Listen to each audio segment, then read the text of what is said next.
This third Thursday in particular. Great to have you with us.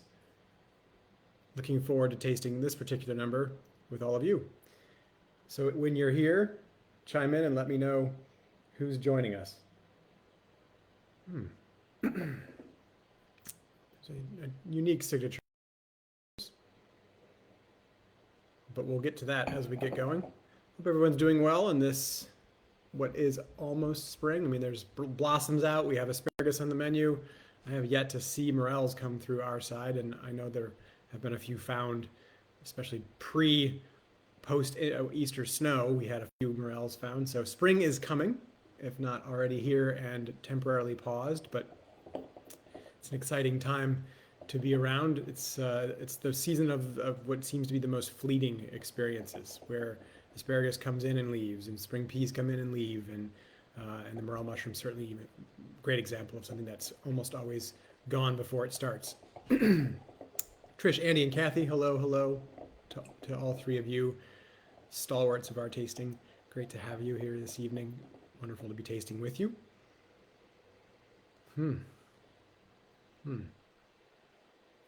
Interesting. Interesting nose. There's a lot going on in that nose already. Candy and Kevin, hello, hello to you. Excited you're with us as well.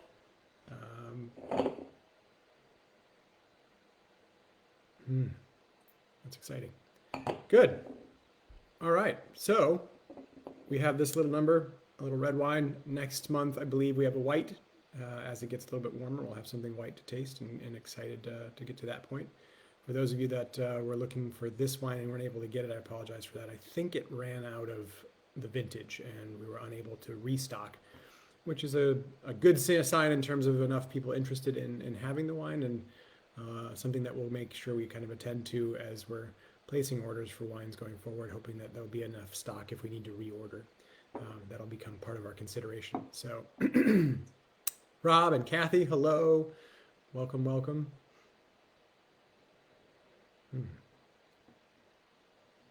Well, what do you think, guys? What do you see when you're looking at this little wine? Refresher note, of course, we're going to go by appearance. We're going to go by nose. And then we'll get to the palate. And the palate will help to confirm the things we saw and the things that we smelled. And sometimes it'll lead us right to the point where we were headed because of those two things first. And then other times it'll add new information to the evaluation and allow us to figure out what's in this glass based on the palate. One of those examples, for example, would be like acidity. You can't really tell acidity by a visual. You can tell something about ripeness and sugar by a visual, but you wouldn't get it necessarily from looking at it by way of acidity. So sometimes, let's use white wine for example, if it was very high in acidity and you were thinking it might have been Viognier, you might tacked away from Viognier because of the heightened acidity, or assume that something else was added to the wine as sort of a blend, right? So with respect to this, we'll be able to tell a number of things as we get into it. Keston Bombs are here. I'm so glad to hear about that. I hope you're doing okay, Matt. I heard you had a little bit of a medical issue, and I hope that this means you're on the mend. I'm glad to hear that, and at least to have you with us. Todd and Susan, hello, hello. Great to have you with us too.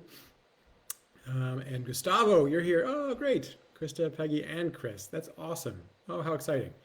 Very good. All right. Well, what do you see when you're looking at this wine first and foremost? What color is it? And is it clear of any kind of sediment?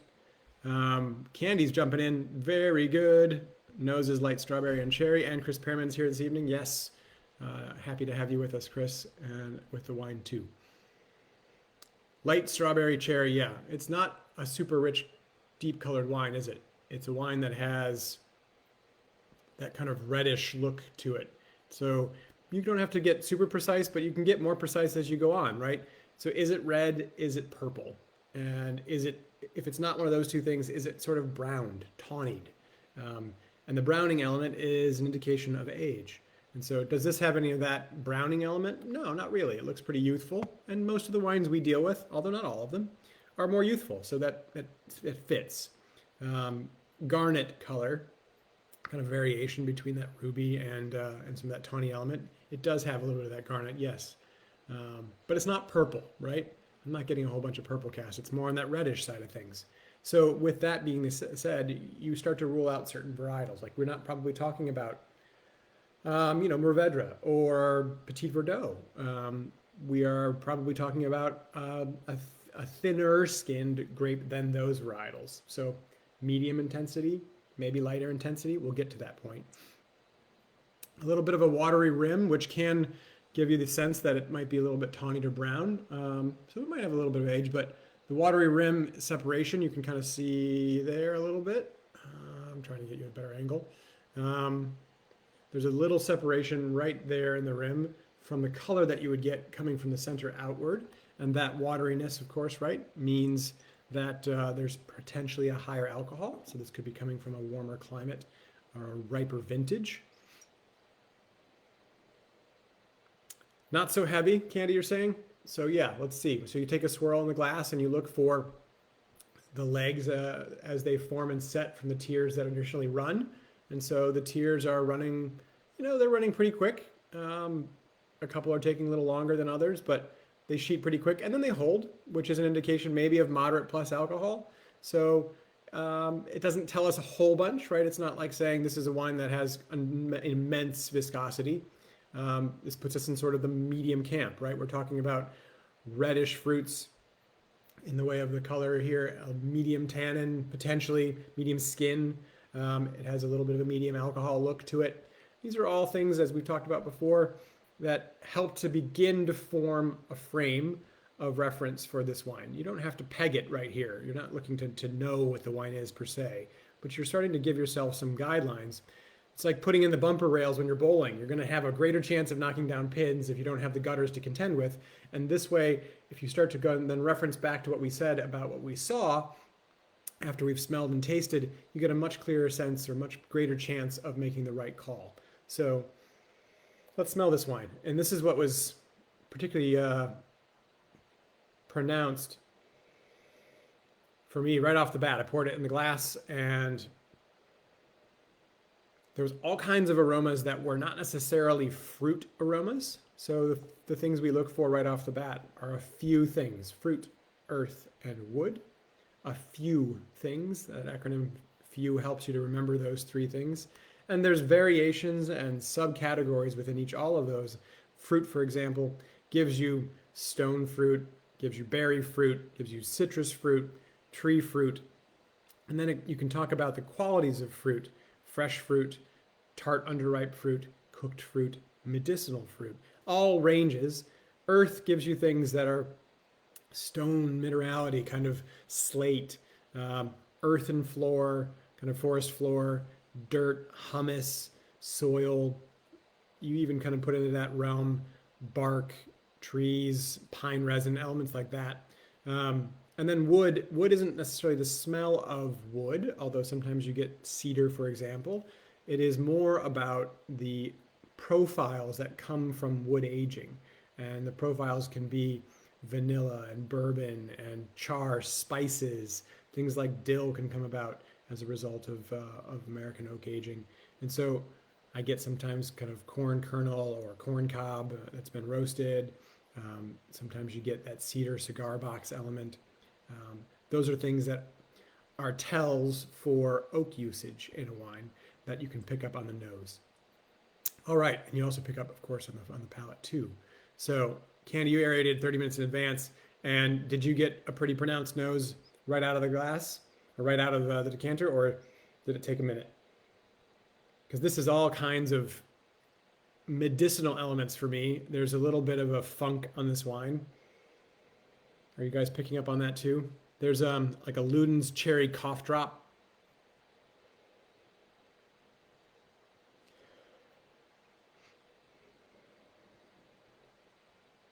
There's a soured fruit, like a sugared and soured fruit quality to this that immediately kind of takes me to the old world. I don't find this typically in the new world.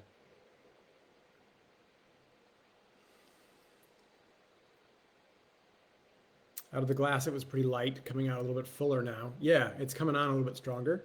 Even the weight of the wine, as I first poured it, it looked lighter, and now it seems to be kind of broadening a bit. Thank you for the accord there, Mindy.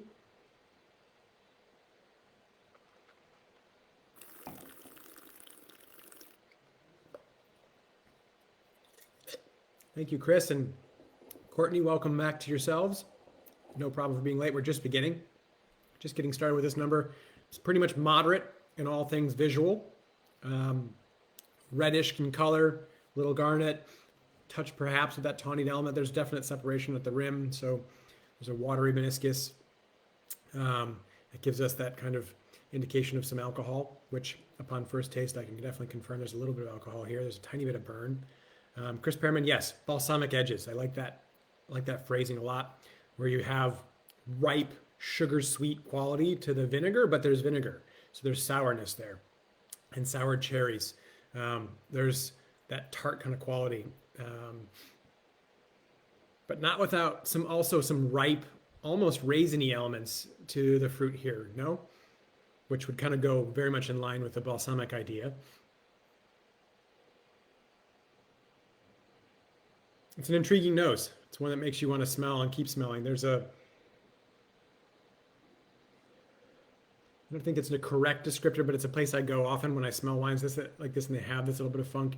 I kind of go to soy sauce. It has this like umami smell, a multi-dimensional smell.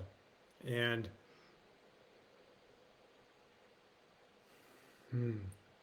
anise, nice. Thank you, Mark. And I'm with you, Candy, on the mysterious Italian varietal. That's where my head was going right off the bat. More French mainstream? I'm not sure. We'll dig into that for sure. The initial thought was, where in Italy are we? But let's work the wine as opposed to just that initial thought and use that as a reference point. So we've got these savory notes. So fruit is in the form of kind of a medicinal element, and it's in the form of kind of a raisiny, soured element. So it's all over the map. Does that indicate maybe a blend? Does that indicate maybe different picking points in the process of making the wine? Does that indicate just a varietal that expresses itself differently, and you have unripened bunches with ripened bunches, and as a result, you get kind of this variation? Would it be... Wow, yeah. Keeps going. That fennel part's a nice call. There's almost a Chinado kind of quality to this. Not quite the same bitterness, of course, and certainly not the profile on the palate, but just in the nose. Ooh. And I was about to head down a path of like, what if it was sort of ripasso element? So the production of something like Amarone or Recioto di Suave, for example, would have Recioto di Valpolicella, in this case red wine, would have this element of the pressed fruit juice being put over the skins that were dried and then used to make Amarone, and so you get this repast or ripasso production. So you get some of that raisiny element and some of this really fresh element too. Yeah, Mark, umami. I mean, I'm referencing umami in the nose. You're not going to get an umami smell per se, but just that what umami does for flavor is to amplify it and give it a lot more dimension. And it's kind of like this funk element here has that quality of taking cherry and not just making it cherry, but making it cough drop cherry, making it sour cherry, and making it kind of fermented cherry. And so that's what I'm interested in with this. Syrah blend, we're putting that on the board from a French side of things, an Italian varietal blend, a little bit of mushroom quality coming into this. Thanks, Chris and Courtney.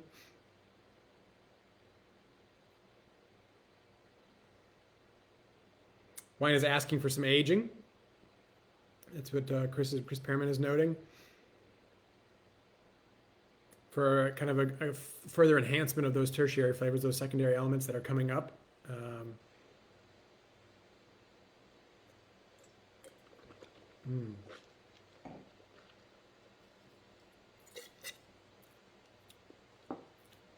Ooh, interesting wine. Really interesting. So let's talk about this on the way of the palate. Chianti profile. Yeah. So this wine is light, medium, or robust.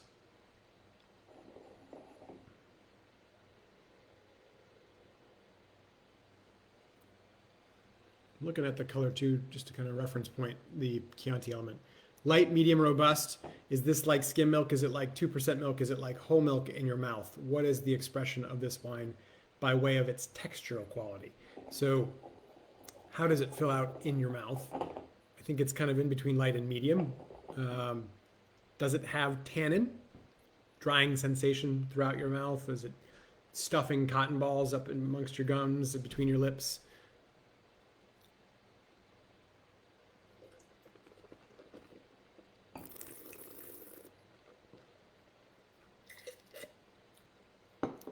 Chris, you're getting whole milk on this?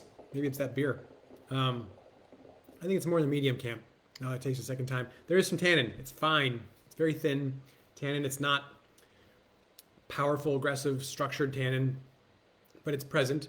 It has a lightness to it. Mark's thrown out kind of a textural quality similar to Pinot. Yeah, there's we had a chance at the restaurant on Monday to welcome a private group that came in, and we opened a 2007 Givry Chambertin, which was in a great spot. But it had tannins like this. It had fine tannin, but real present ones. Todd's thinking it's too delicate for Chianti. It's pretty medium. So it's got a lightness element to it, maybe lighter on the tannin profile, but a lighter tannin profile almost puts it in the medium camp.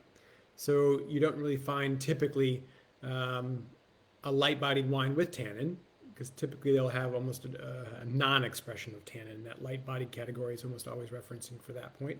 Not always, that's not a perfect statement, but you can have a light wine that has some tannin. Pinot Noir is a great example of that. But this has a little bit more body and texture than something that's just light. Wow, it just keeps changing on the nose. There's like there's a toasty element right now, buttered toast. Cab Franc. Todd's banging the drum consistently for France if we are staying in New World, or excuse me, the Old World. So Syrah-based blend, Cabernet Franc, perhaps from the Old World, maybe from the Loire Valley. Mindy's agreeing with the idea of Cabernet Franc. All right, so if we're going Cabernet Franc, let's just go there because we're here. Do we get any kind of green note? And that would be one of the tells. That anise licorice note might be something that we could kind of play with, but we're not getting any kind of pyrazine pepper element here, are we? Power of suggestion standing aside. I'm not.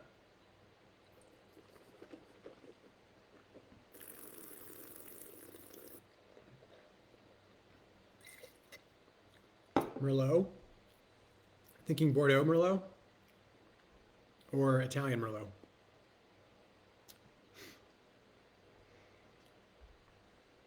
Yeah, good qualifier there. I would not say your palate's garbage, Chris. You've done great in this game many, many times. But right now, after a hoppy beer, yes, it might be hard to taste this wine. The cherry element. All right, so Cabernet Franc, possibly. Italian Merlot, Cabernet Franc, a Syrah-based blend. I want to put us up in kind of northeastern Italy, in sort of that Valpolicella area, maybe with Valpolicella. Can be lighter in body, can have a little bit of funk to it. What other crazy Italian varietals should we consider? Chianti was thrown out, so a Sangiovese blend. And I was looking after Chris mentioned that to try to see if I could see a cast of an orangish hue. So Sangiovese is one of the varietals that when light passes through it, sometimes onto a white surface, can cast an orange shadow. And it's one way to sort of tell. And I'm not picking up too much orange, but I don't have the best lighting circumstances. Barbera. Mark Smith's going with French Merlot. Cool. Barbera is certainly worth considering. Candy, I like your note there of a very specific kind of taste memory of some raisined berries in Hawaii, so sun-dried elements. Nebbiolo, Chris is throwing out there too. Nebbiolo would be a little more tannin, maybe. Maybe we're going somewhere like Valtellina, so really northwestern Italy, and that way you're going to find a more delicate expression of Nebbiolo and one that won't have as much of a richness and a boldness and as much of a structured tannin profile. The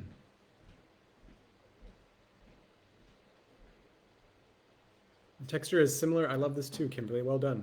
To an apricot, a little fuzzy. It's that tannin kind of presenting some of that fuzziness, huh? And I agree with Chris Pearman that this is kind of lacking that pyrazine element for Cabernet Franc. For me, I wouldn't head there for that reason. If it is, in fact, from there, it's just an expression without that pyrazine note, which we certainly find in Virginia. But I don't peg this as Virginia. And if it is new, I was the old world, I keep tripping up on that. Apologies. If it is the old world variation from somewhere in the Loire Valley, then I would expect to see some element of that pyrazine. Merlot from Italy, from say the Veneto or from Alto Adige or somewhere in northern Italy.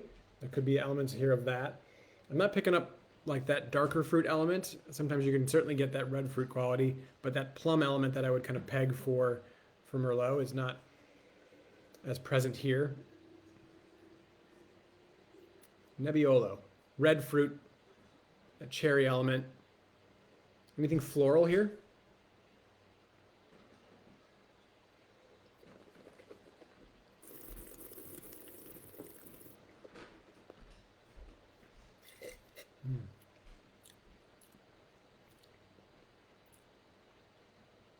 If this is Nebbiolo, it's very light Nebbiolo. Is this Barbera? It's soft in a way. Barbera just seems to me always to have this roundness. And this lays flat. It lays less inflated than Barbera can be. Candy, you're thinking U.S., California, or Oregon. Cabernet Franc from those places, or were you thinking something different? And Kevin, you're in Italy. Kevin and I are in the same place. And I'm more in northern Italy, so I'm kind of bouncing back and forth between the northwestern part and the eastern part, trying to figure out what this might be. It doesn't strike me as Tuscan.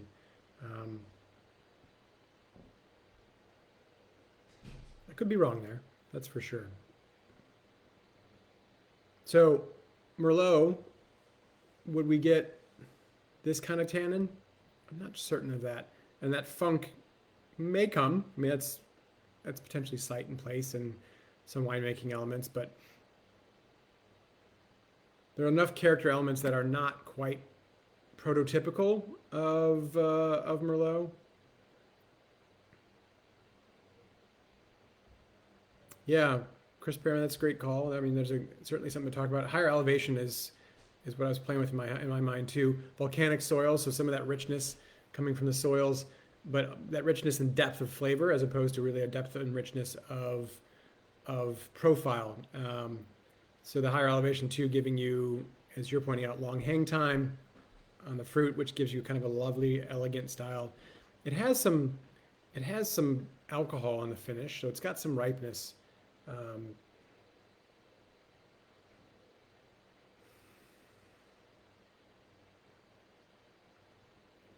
Chris, define that for me a little bit more too. Perriman, your mid-palate note on Merlot. This is more mid-palate in Merlot? Like this is, the mid-palate of this reflects the Merlot more? Is that what you're saying?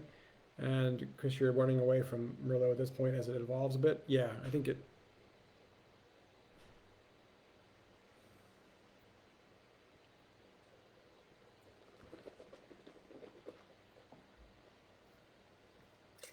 There will never be a disparagement on this chat about anybody who cracks a beer after a long week.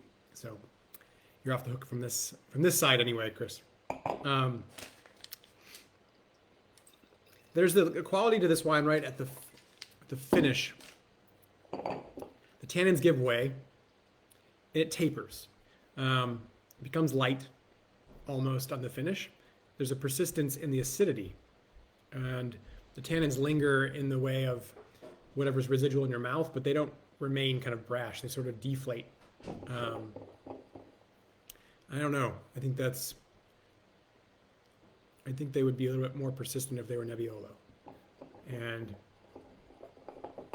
Todd, you're saying, which is interesting, West Coast Barolo style Nebbiolo. So West Coast, you're saying western side of Italy, or you're saying West Coast U.S.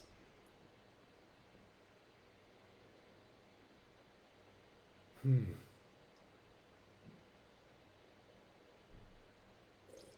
Mm-hmm. I had occasion recently to try a couple Valtellinas. Valtellina is north and west of Barolo and Barbaresco, and a fascinating place where wines grow on these precarious and treacherous and very difficult to access terraces. They harvest by like baskets that are carried by the individual, or the groups, the collectives of growers get together and rent helicopters that in other seasons are used for tourism. They give helicopter tours, but because they're there, they work during harvest to lift baskets of grapes and drop them to the town, where then they process the fruit. And the wines are more delicate; they're a little more elegant. So this could be Nebbiolo from that kind of place. Like I don't think this is Langhe Nebbiolo. So the general area that surrounds Barolo and Barbaresco, giving you kind of structure and a little bit more ripeness, a little more power. It doesn't present that way. Um, so yeah, Dolcetto gives you some tannin. I think would be a little bit bigger, a little bit more round here too. Interesting though, for sure, something to consider. I think I'm walking away from Barbera because it doesn't have that kind of roundness, although and maybe a little bit of that darker fruit element that could come from there, dark cherry. Paso Robles, Todd. Okay, so you're saying West Coast Nebbiolo. That's an interesting call. And if that's the case, I just want a reference point for that, but it's possible. Chris, always happy when you agree with my calls. And I'm not trying to sway anyone from where you're headed. Just sharing certainly where I'm headed.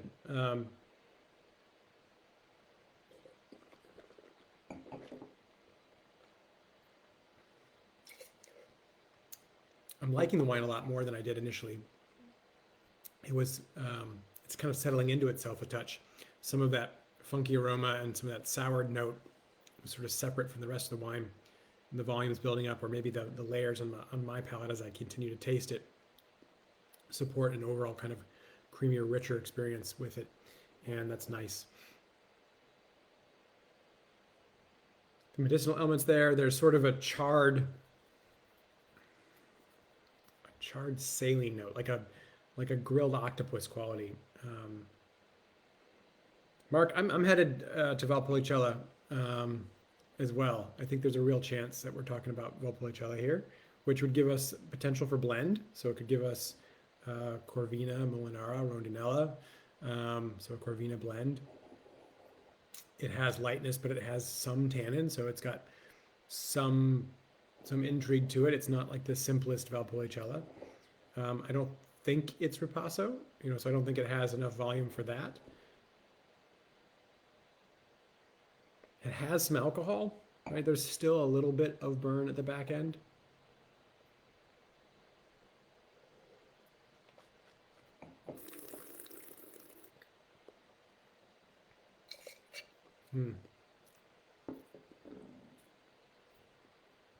Yeah, it's got some tartness, and it just, yeah, I would have a hard time considering anything other than Italy. If this is New World, West Coast, Syrah, or Nebbiolo, as some of them mentioned, that would be fascinating and really cool. And I'd be glad to know about that wine. And minerals taste our old world. Yep, I get you there, Mindy. Agree, Chris, on the very Italian side of things. Not really the U.S. profile so much, and that balsamic element, that soured cherry element. So I think heading either Valtellina or Valpolicella, and I was looking for some of that kind of floral note. Anybody else pick up anything floral? Remember when we tried that it was Bardolino Classico, the Corvina blend, really light at wine. It was beautiful from Bardolino. This sort of has a nose like that. More depth, a little more structure, more tannin. I think that's what's going to pull me east, but then Chris throws out violets. Sometimes you get a little bit of rose notes, right, and things like that in Nebbiolo.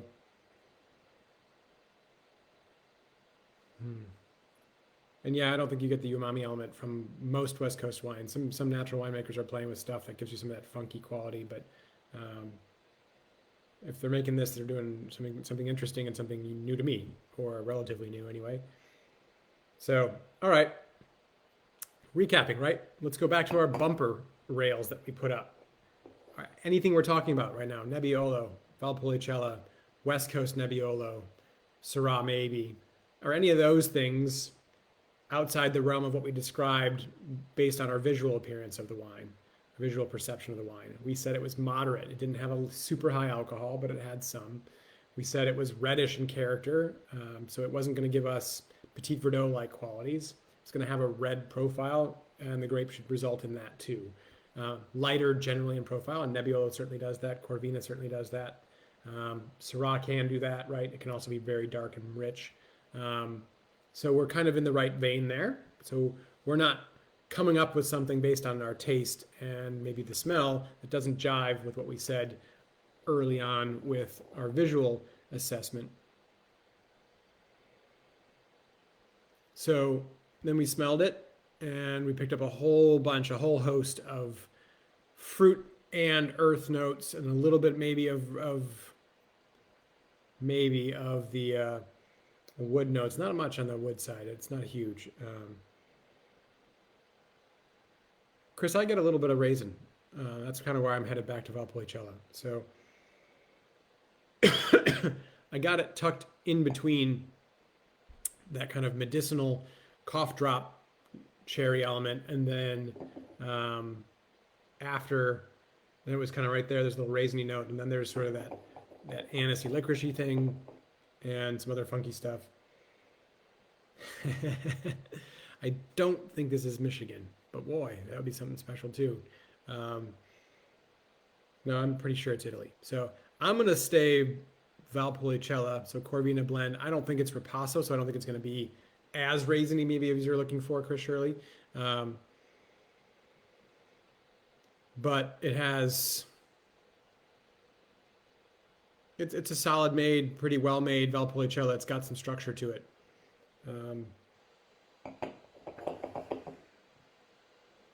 Todd, to go back to your point, your question there, you're asking about what we can eliminate. Yeah, we can eliminate Cabernet and Zinfandel. We can eliminate Petit Syrah, Petit Verdot, things that are on the richer, more robust end of the spectrum. We can just take those out of the picture. And with them, oftentimes the place that they're grown or the prototypical places that they're grown. So we're looking at something with maybe some cooler elevation, some higher hills, cooler climate potential, a moderating impact of a waterway nearby. We still have to account for a little bit of alcohol here. I mean, 13.5 plus, I think, is where we're sitting maybe with this. So I'm gonna, and then our age, right? We had a watery rim, but not much variation from the center to the rim in terms of color. Doesn't appear to be particularly aged, maybe a little bit. So maybe 2018, 2019, 3 to 4 to 5 years old. It's a younger wine, but it's not the most youthful wine. I don't think it's a 2020.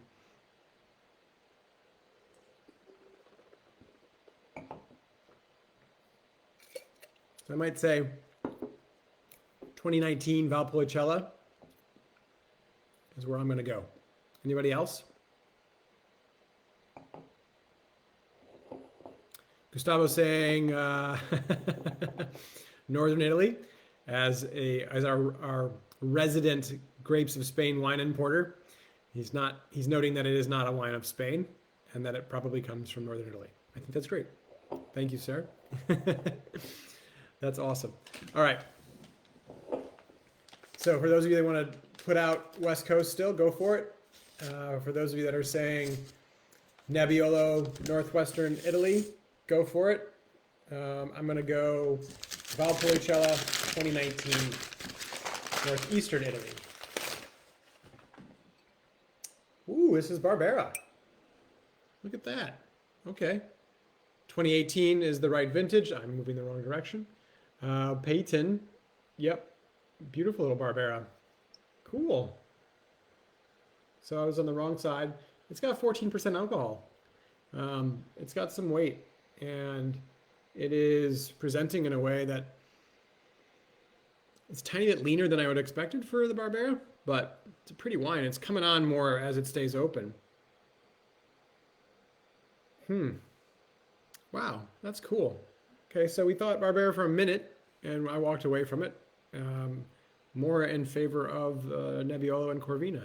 But that's always a great lesson, and one that's kind of hard to extrapolate from Italy. Personally, for me, that as we started this tasting, and someone threw out the idea: is this classic French, or is this crazy Italian varietal red? And this, it's not crazy Nebbiolo or Barbera or Corvina for that matter, but there are some similarities that are found in all of them that make it very difficult to parse out which wine is which.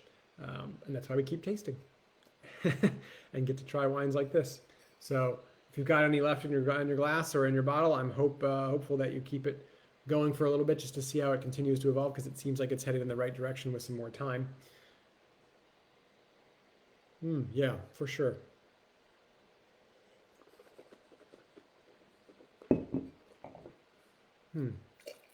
Well, thank you all very much, as always, for joining. This is not a Gaia. No.